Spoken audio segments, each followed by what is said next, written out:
Welcome into Anita On The Rail, fresh back from Bristol, Connecticut. That's why I've got my I Love My Roster hat. Was up there for the Fantasy Football Marathon where we had a draft. I picked 9th. I was hoping that Ashton Ginty would fall to me at 9, but unfortunately he did not. I want to say he went like 5th. So therefore, I ended up with Amon-Ra St. Brown. I've got my fantasy football. So we're going to be talking a little fantasy football, but also we're going to be talking a lot about the ponies and getting you ready for this week. Of course, Alabama, presented by Keeneland Sales, is coming your way. And also, we're going to break down the Skidmore Stakes and talk about some of the New York-bred horses and New York-bred races as well. Want to give a big shout out to America's Best Racing, ABR. Working with us, of course, in putting this program together each and every week.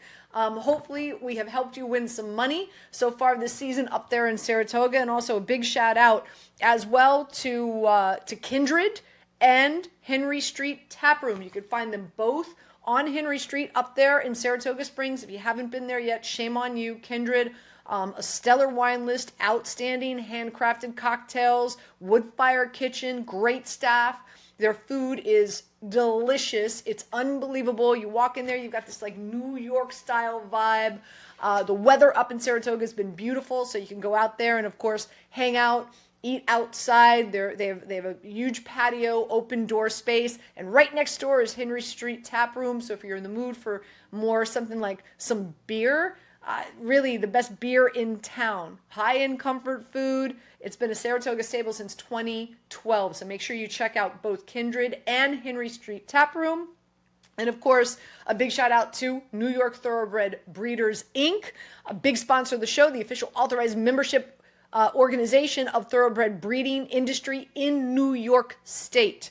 So there's no better time to breed in New York with the current strength of the New York Bred program, including equal purses for New York Breds and open company horses on the NYRA circuit, starting with New York Bred 2-year-olds coming your way in 2026. For more information, including exclusive membership benefits and discounts for being an NYTB member, make sure you visit nytbreeders.org/membership. So really excited about the show today. We don't have just one. We've got 2 handicappers coming your way. Ryan Anderson from ABR as well as Mark DiLorenzo from GiddyUp Bets Baby. So without further ado. All right, let's welcome in Ryan Anderson. You can see him all over ABR, America's Best Racing. And Ryan, I got my I Love My Roster hat on. I just got back from Bristol, Connecticut. I was up at ESPN for our Fantasy Football Marathon, and we had this big mock draft, 10 of us. I was drafting with Shefty and Stefania Bell and Mike Clay and all those experts, but I was sitting there at the 9. It's like, you know, sometimes you don't want the 9 post. Sometimes you just don't want the 9th pick and a 10-person fantasy football draft. Yeah. But anyway, my first pick was Amon-Ra St. Brown, wide receiver for the Detroit Lions. Do you play fantasy? Oh, of course. I'm a big NFL fan. I'm a Browns fan, so while that team doesn't give me a whole lot of hope, at least fantasy football gives me some excitement and some hope throughout the each week. So yeah, I definitely play in fantasy football. I have a league that I've been playing in for about 12 years, I think, is how long it's gone on. And so we'll do that one again, and then I'll play in a couple others if they're offered. But I like to focus in on the main one because it's with my big friend group, and it's competitive. Big expectations for Njoku, your tight end, you know. Sure. Yeah, definitely. There's always expectations for the Browns to be better, but the reality is that we stink most years. So I'm gonna just hope that we do a little better than last year. In Joe Flacco, you trust. Joe Flacco, you trust. Anyway, all right, let's dive right into it. It is Alabama this week up there in Saratoga Springs, presented by Keeneland Stakes. It is a 1 1/4 mile distance, which, by the way, we're going to break down all 6 fillies. 5 of them have yet to run this distance, which I would imagine is got to be a little bit more difficult in regard to handicapping. I think the pace of this race is really going to dictate a lot. So let's dive into it. And let's start with the three horses that are getting like a lot of love right now. And that is the 2-horse Good Share. 7 wins from 8 starts, including the Kentucky Oaks, which is really, really impressive, right? 5th in the Acorn Stakes coming in. So, not really coming in best, I guess, with the best form. But this is the one horse really like bred for this distance. What are you going to do with the 2-horse? How do you feel about the 2-horse? Yeah, Good Cheer's a little interesting to me. At 8 to 5, I'm probably not going to be betting her. A lot of these are bred very well. At least the 3 horses that we're going to focus in on, in Nitrogen, Good Cheer, and Lacara. They're all bred to enjoy this classic distance. Most of them are by sires who really enjoyed that distance. But 2 are by Medaglia d'Oro, and then the other by Street Sense, all of whom exceeded and succeeded going 1.25 miles. But for the fillies, it's this is the biggest test of their career to this point. I think Good Cheer, who started her career 7 for 7, finally faced some real competition last time in the Acorn over that sloppy Saratoga racetrack. She kind of avoided a lot of the big hitters in the division. Obviously, in the Kentucky Oaks, she ran over that field. I think she really enjoyed the sloppy track. But aside from that, those 6 victories before that, I don't know. None of them are horses that you see a lot of anymore. You don't see the Nitrogens. You don't see the Lacaras. I think for that reason, I'm going to be against Good Cheer. I'll excuse her last race. She's still a very talented filly. But at 8 to 5, it's a little bit too short for me to take going the 10 furlong distance. You mentioned Lacara, right? Has 2 Grade 1 victories, including the Acorn. From everything I'm reading, really has a preference for setting the pace of this race. Tell us what you like about the 6-horse. Yeah, I think Lacara, I think she's the lone speed, and that is where she's done all of her best running. Her 2 Grade 1 wins have come when she's gotten the lead under Dylan Davis and just taken them all the way. She's gone fast. So it's not like she needs to go, very slow fractions and be comfortable. She just wants to be out there by herself. And I think Lacara is in a situation where she's going to have that, and she's going to have that speed all to herself. And I think she's one of those that just gets really, really brave up on the front end. So I look for her and Dylan Davis to get out to the lead and just don't look back. Again, she can do it. She can do it well within herself while going relatively quick. And there's not a whole lot of other speed types in this race. The 4-horse Nitrogen, you mentioned her just a second ago, Canada's 2024 champion, 2-year-old filly, and has excelled on turf with 4 straight wins. Anything you like about the 4-horse? A lot to like, but not for reasons that I would want to bet her in this race, because you see 2 back in the Wonder again when she won by 17 lengths over an off racetrack. That race was originally scheduled for the turf. They had to take it off due to the rain. But she ran over that turf. She ran over that dirt, She seemed to skip over the sloppy track. She really enjoyed it, and she was just kind of relishing every part about it, which I think kind of encouraged connections to try her against the top fillies on the dirt. And I think that's why she ends up in here. The issue is she's running into dirt horses now, and that is a totally different caliber. She did it very easily in the Wonder again, but that was a 3-horse field against 2 horses that are mainly turf, in fact, all turf. So now, again, she's running into strictly dirt meant horses, and 9 to 5 on the morning line. I know she's very talented. I know she's a multiple graded stakes winner this season, but I'm going to be playing against her in this spot because, again, she's got to prove me wrong, and I believe she might be able to, but 9 to 5 is too short of a price for me to take on that one. Well, those are the first 3. Let's round out this field of 6 horses. The 1-horse, Margie's Intention, won the Grade 2 Black-Eyed Susan Stakes. And this is the other Brad Cox horse that's in this race. Anything you like about the 1, Ryan? I personally no, but I do think she's a little interesting if you do like Good Cheer in this spot, because as the other Brad Cox entrant, I don't see this one as a win contender by any means, but she's maybe the second quickest horse in this race, and I wonder if Irad uses that rail position to maybe just try and push Lacara a little bit early, just to kind of get her out of her comfort zone. I mentioned she's best when she's alone up on the lead, so maybe going 10 furlongs, if she can just, pressure Lacara a little bit, that's going to set up the other Brad Cox trainee and Good Cheer to get a little bit of a pace. That's the only thing I could think of to kind of give this runner a shot, but I don't look at her as a win contender as much as a possible early pace presence, although she hasn't really had many any races where she's been up on the lead early. But stretching out, sometimes that speed can bring you a little bit more into a race. Well, the 5 Queen Azteca will make her North American debut on Saturday up there at Saratoga in this race. And then the 3 horse, Kinsey Queen, is the long shot at 15-1. So, Ryan, as always, I like to say, take me to the window, my friend. How are you playing the Alabama? Yeah, I'm going to be really simple. I'm just going to put a win bet on LaCara. She has 2 wins over this racetrack. One over over a fast track, one over a sloppy track. So no matter rain or shine, I'm confident LaCara is going to love this Saratoga course. And this is one of those courses where you do have to love it, or horses do love it or hate it. Good cheer in her last race. She's ran well over the muddy track before, didn't handle the Saratoga track, was just kind of turning her wheels, and sometimes that's how it is with these horses. So I feel like LaCara really likes the track. She's going to be the lone speed, so I'm just going to do a straight win bet on the number 6 LaCara in the Alabama Stakes. Okay, another race we're going to handicap, and that is the Skidmore Stakes, $150,000 purse, 2-year-olds, the distance 5 1/2 furlongs on turf. So with that being said, who do you like in the Skidmore Stakes, Ryan?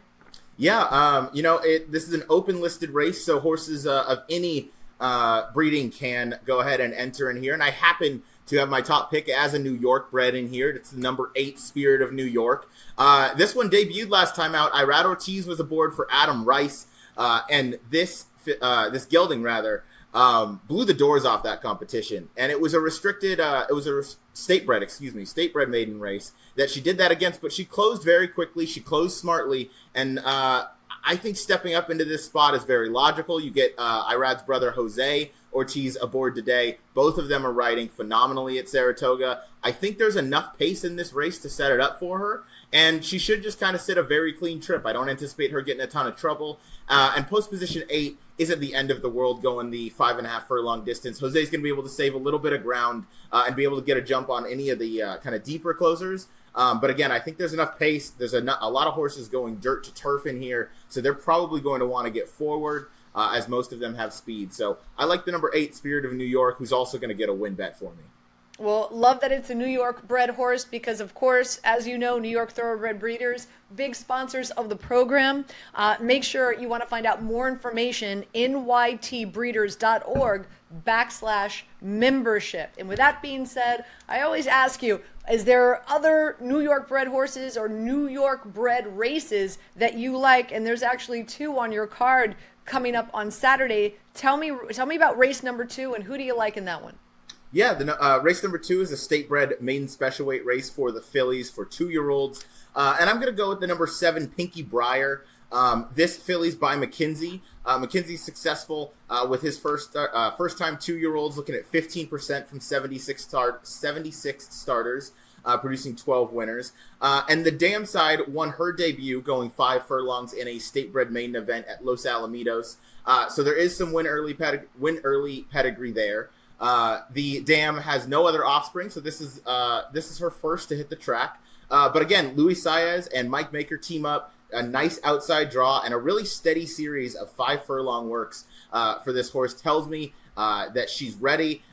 She has some stamina up under her, and going the 6 furlongs on debut should not be an issue. So I'm going to take the number 7, Pinky Briar, 9-2 on the morning line, which I think is very fair. But as we know, the money kind of tells the tale at Saratoga. So when the betting board opens, I want to see her taking maybe a little bit of money, just to, that typically hints that a runner's live. And last but not least, before we let you go, race number 12. Who do you like in that one?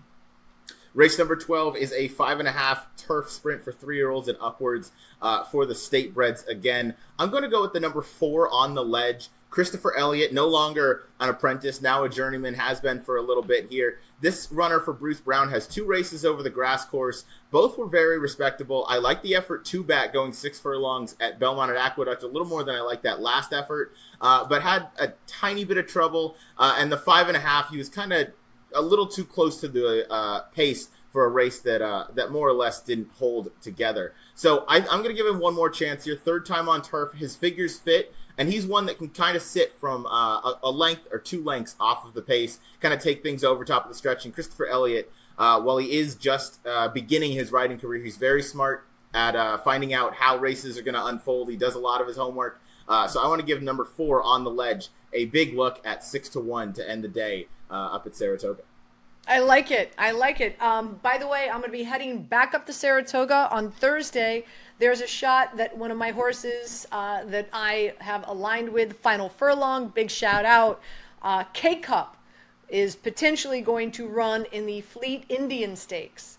So keep an eye on that. And so I'll be up there on Thursday. We're actually going to be taping our show live from Kindred. You can find Kindred as well as Henry Street Tap Room right on Henry Street.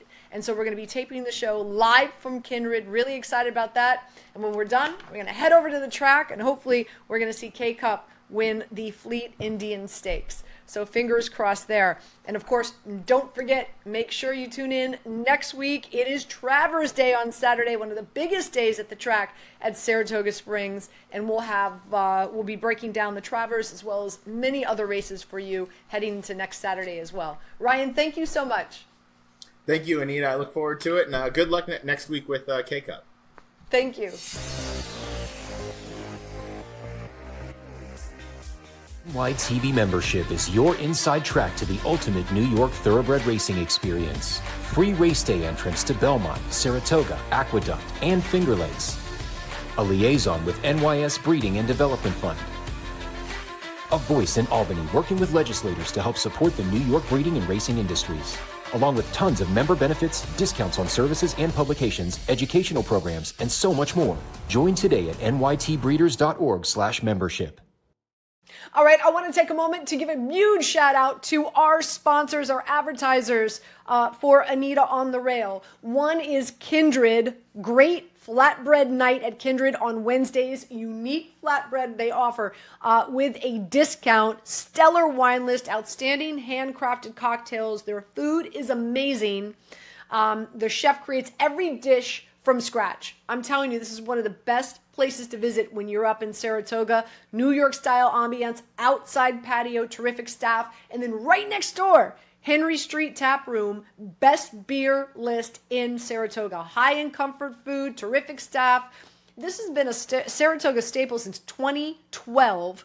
They as well have an outdoor patio. The weather up in Saratoga has been just magnificent and is expected to be throughout the month of August.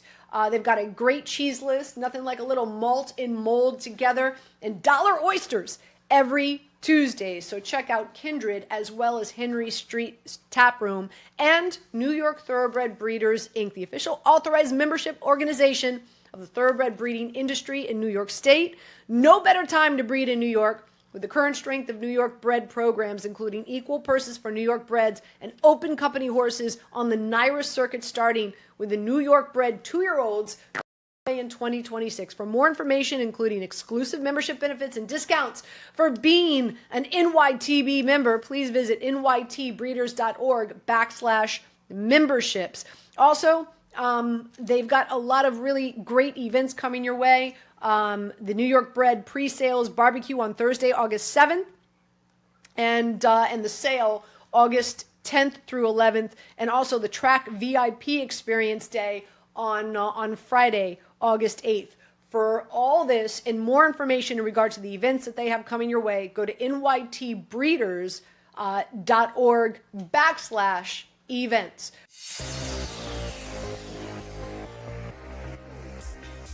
All right, let's welcome in Mark DiLorenzo. Giddy up, baby. GiddyUp Bets. You see him really all over. Every time I've been in Saratoga, I see you walking. You're a superstar there. You're like the Rolling Stones walking around Saratoga Springs. I am when I win. I get giddy ups from left fields. We're winning, giddy up. When I mean, have a couple bad You days, guys and love it's like that. That's awesome. It's the best. It's been fun. I just got back from Bristol, Connecticut. I was up there for our fantasy football marathon. That's why I'm wearing my I Love My Roster hat. I got my Anita Marks fantasy football ball. Just out of curiosity, because right now it's all about fantasy football. I know we're going to be talking the ponies in a second, but if you had the number one overall pick, who would you take? Would it be Jamar Chase? Would it be Bijan Robinson? Like who would you take with the number one overall pick, Mark? Number one overall pick. If you I had it. think I think I would take Saquon Barkley, Okay. right? Like, and I think for two reasons. One, I think he's for one, I'm a New York Giants fan, so you know that he's just going to continue to just play incredible football. He could have been the MVP last year, right? I feel like running backs are more valuable. You know, I'm a value guy in horse racing, and I feel like running backs are more valuable. There aren't as a big of depth there as long as they stay Yeah. non-injured. Is that right or wrong? Right? On No, no, fantasy, you listen, know. you're right. A lot of people like the wide receiver because of the PPR. You get a point per reception, so they value more the Jamar Chase and the CeeDee Lamb. In the mock draft that we just had with, Shefty and Stephania Bell and Mike Clay and Who did Daniel Shefty? Duff and all those Who did Shefty take? all Who's, those who's, guys. Well, Shefty was 10, I was 9. okay. But Saquon Barkley fell all the way to 7. So maybe I'm looking at it from one direction. So He it's a went. PP. He went to Damian Woody. He went to Damian Woody at 7. Really? All right. Yeah. I feel Yep. like I would. I feel like I would leave Shefty to the inside information and maybe you to the fantasy game. That's what happened. That's what happened. All right. Let's talk about the ponies. This week it's all about the Alabama presented by Keeneland Sales. And we've got 6 fillies in this race. The distance is interesting, right? Mile and a quarter. Yep. So Yep. this is the furthest Philly race. I guess you want to say of the year so far. Phillies are on the dirt. The Kentucky Oaks was at a mile and an eighth, or at least this, at this grade 1 level. The CCA Oaks was at 9 furlongs, which was kind of the prep leading in. This is a short, compact field. I have some opinions. Talk to me. Talk to me. You Who want do to you, talk about who do it? you like? So first off, sometimes I always talk about like how feel like it's easier to kind of look at horse racing like in divisions. Where like if you want to talk about football, how like there's the SEC and then there's the Big Ten and then there's the Pac-12. Oh, it used to be the Pac-12, and then there's the Big East. But when you look at it in different divisions, you can kind of come up with a better opinion. In horse racing, it's the same thing. Like you have the Philly 3-year-old division, you have the Colt 3-year-old division, you have the older male division, the older turf division. So this division so far this year, which would be the 3-year-old Philly division, has treated me very well. Some divisions haven't, some divisions have. The 3-year-old Philly division has treated me well. Number 6 this race, Lacara, I was all over in the acorn. I said Lacara is not losing. So Lacara was 7 or 8 to 1. She went wire to wire. The reason I liked her so much that day is because the connections were not pointing towards the Kentucky Oaks. So I kind of drew a line through that. There was too much speed in the race. The connections were pointing through the Ashland Stakes. She won that race.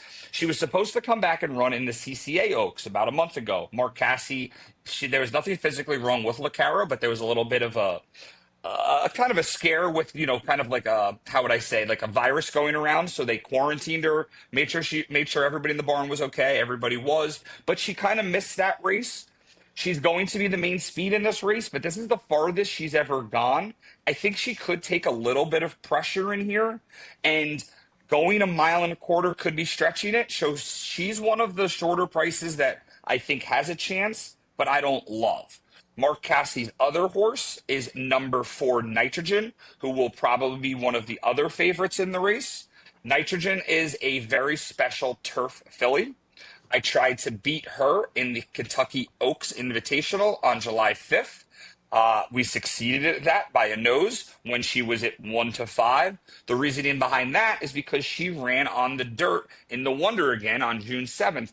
And sometimes when you're a turf horse, running on the dirt takes a lot out of you. So then when you move back to turf, what happens is that you might not have all of your fuel in your tank.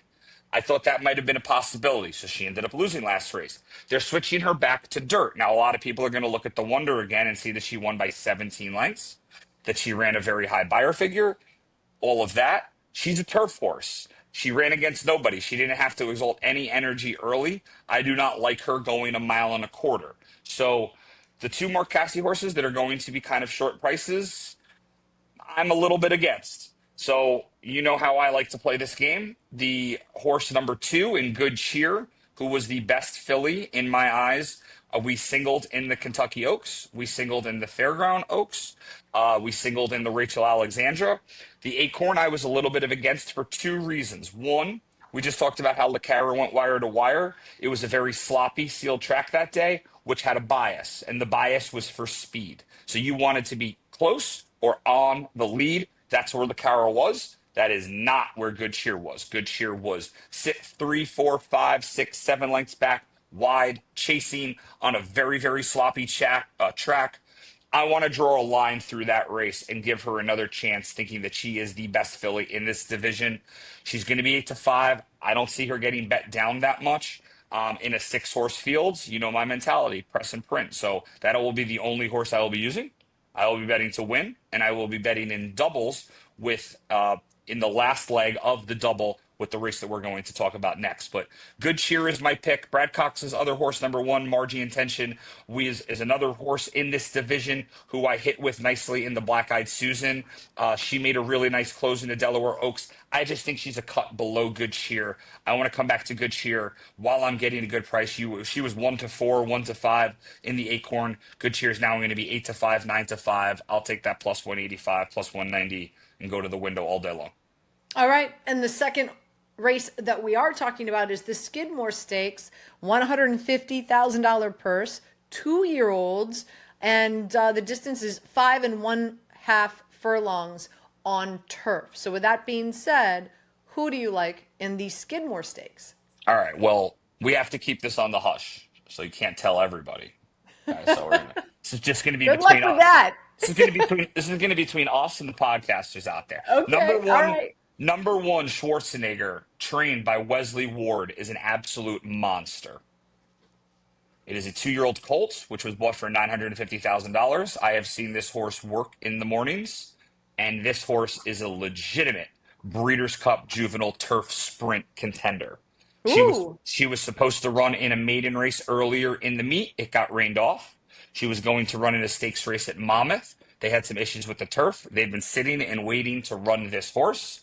She's 4-1 on the morning line. He will get bet down a little bit, but from the word on the backstretch, for me spending time on the backstretch, which I like to do, me talking to the people who know a little bit more about me by clocking horses, number 1 Schwarzenegger for me is going to be one of the biggest bets of the meet on Saturday. Wow. Race 9 at Saratoga, in the Skidmore Stakes. So I will be playing doubles, because I know your next question is going to be, walk me to the window. And I'm going to say, Anita, I'm going to the window. Race 9. It's going to be 5:09, 5:08 p.m. Eastern Time, Saturday, August 16th.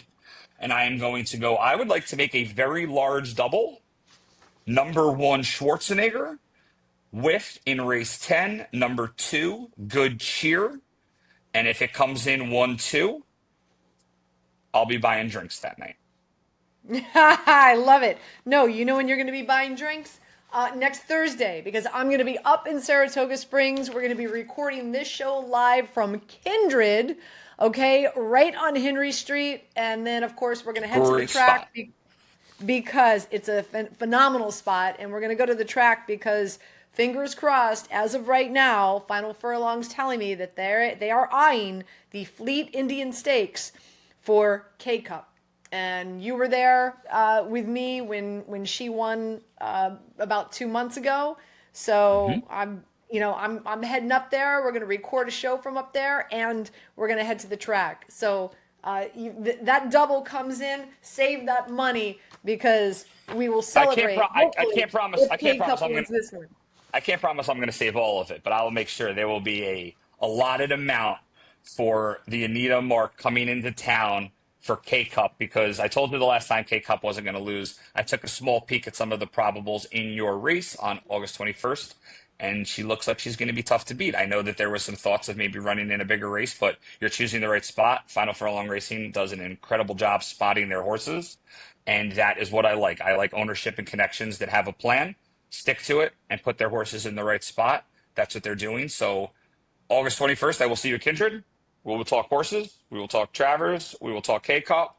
We will print some money, and we will have a good time. I love it. I love it. Thank you so much. Again, Mark DiLorenzo, always gracious when he joins us here for Anita on the Rail. Good luck on Saturday, and I will see you Thursday. Giddy up. I'll see you on Thursday.